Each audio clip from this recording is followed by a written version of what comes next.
안녕하세요. 변인자 인사드리겠습니다. 오늘은 다가구 경매로 월세 부자 될 수 있는 다가구 물건을 실제 사례를 여러분께 한번 소개하도록 하겠습니다. 증평군에 위치한 다가구입니다. 토지 면적 98평, 건물 면적 179평짜리 다가구가 있었습니다. 감정가가 7억 2천만 원이었는데요. 두 번 유찰이 돼서 최저가 4억 6,200만 원짜리 물건을 단독 낙찰을 받았습니다. 낙찰가 4억 7천만 원입니다. 감정가가 7억 2천만 원이었던 물건을 어떻게 단독 낙찰로 4억 7천만 원에 낙찰 받았는지 뒤쪽에 자세히 설명드리도록 하겠습니다. 이 다가구는요 12가구가 있었습니다. 다가구 물건을 보실 때 가장 주의 깊게 보셔야 할 부분은 바로 가구 수가 이 다가구의 수익률을 결정한다는 사실입니다. 제가 살고 있는 광주 지역이고요. 이 물건은 광주에서 240km 떨어져 있는 충청북도 증평군에 해당합니다. 증평은요 서울에서 약 80km 떨어진 지역입니다. 그래서 서울에서 80km 떨어진 지역을 이렇게 표시해 보면요 서울에서 가까운 거리이면서 우리가 공장을 짓거나 할 때 금액이 싼 지역인 바로 충북 증평 지역, 그리고 진천, 그리고 충북 음성 지역이 작은 소규모 이러한 산업들이 발달해 있습니다. 이렇게 산업단지들이 많이 몰려있는 증평이었고요. 증평에 있는 물건지입니다. 물건지에서 약 반경 500m 정도에 있는 이 지역이요 증평 가장 중심가입니다. 그래서 증평군청도 보이고요, 증평역도 보이고 있습니다. 그래서 이 물건지는 증평 중심지에 위치하고 있는 그 물건입니다. 증평에 스타벅스가 있는데요, 스타벅스 전국에서 가장 먼저 군 단위에 들어온 스타벅스입니다. 대부분 인구가 소멸하고 있는데 인구가 유일하게 상승하는 몇 안 되는 군 중에 하나가 바로 증평군입니다. 임대 수요가 풍부할 것으로 판단하고 입찰을 결정했던 물건입니다. 이 물건지의 평면도를 보면요 양쪽으로 도로를 끼고 있어서 훨씬 가치가 있는 땅이라는 것을 우리가 알 수 있습니다. 낙찰 받았던 다가구의 모습입니다. 기존 임차 현황을 한번 보겠습니다. 여러분들이 권리 분석을 하실 때 보면 이렇게 대항력이 있는 물건들이, 현재 이 다가구에는요 대항력이 있는 임차인이 총 7명이 있습니다. 제가 실제로 권리 분석을 했습니다. 이렇게 일일이 대항력은 있지만 대항력 있는 임차인이 자신의 보증금을 얼마나 받는지를 일일이 권리 분석을 해봤더니요 7명이었던 대항력 있는 임차인이 낙찰받고 인수할 금액이 총 800만 원 밖에 되지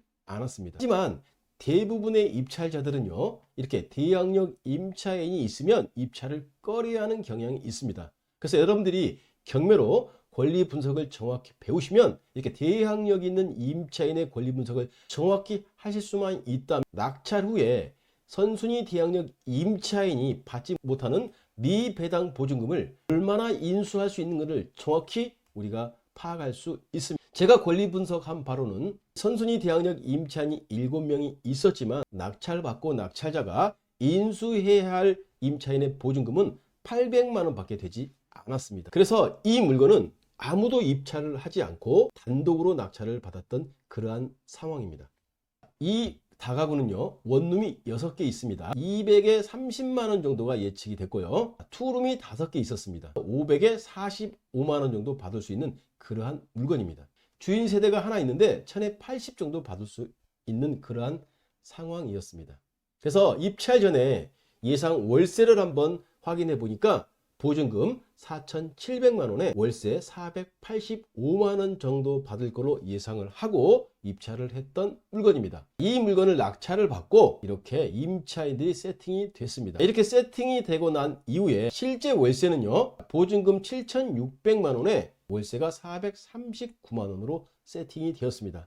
우리가 예상했던 것보다 보증금은 올라가고 월세는 낮아졌는데요, 바로 전세를 들어오신 분이 한 분이 계셔가지고 보증금은 좀 더 늘어났고 월세는 좀 줄어든 상황입니다. 정리해보면요 낙찰가 4억 7천만 원입니다. 취등록세 약 2% 정도 생각하시면 되는데 약 1,000만 원 정도 들어갔고요, 리모델링비가 약 2천만 원 정도 들어갔습니다. 대출은 감정가가 7억 2천만 원인데 낙찰을 4억 7천만 원에 받다 보니까요 대출이 상당히 많이 나왔습니다. 약 4억 1,000만 원이 대출이 나왔습니다. 신탁 대출을 받았고요 약 87% 정도 대출이 실행이 됐습니다. 보증금으로 7,600만 원을 회수했더니 실제로 투자된 금액은요, 총 비용 5억에서 4억 8,600만 원이 차감이 되다 보니까 실투자금은 1,480만 원으로 이 다가구의 소유주가 되었습니다. 월세는 매달 440만 원이 나오고요. 관리 비용은 여기에 들어가는 우리 청소비, 그리고 공동 수도세, 그리고 인터넷비, 기타 비용 포함해서 약 60만 원 정도 발생합니다. 이자는요, 130만 원 정도 나오고 있습니다. 월세 440만 원에서 들어가는 비용 190만 원을 제하니까 임대 순수익이 약 250만 원 정도 발생을 하고 있습니다. 실투자금 약 1,500만 원에서 임대 순수익 250만 원을 가지고 임대 수익률을 따져보니까요, 연 200%의 수익률이 나오고 있습니다. 1,500만 원 투자해서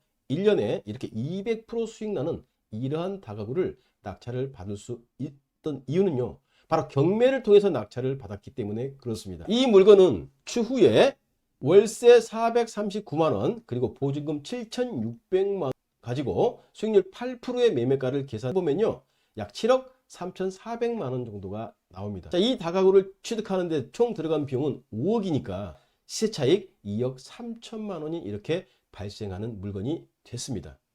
여러분들도 이처럼 경매를 통해서 정확한 권리 분석을 할 수 있다라면 이렇게 선순위 대항력 임차인이 많은 다가구를 남들보다 훨씬 싸게 우리가 낙찰을 받아 이렇게 수익을 많이 낼 수 있습니다. 여러분도 경매를 통해서 좋은 다가구 낙찰받아 많은 수익을 냈으면 좋겠습니다. 오늘도 화이팅!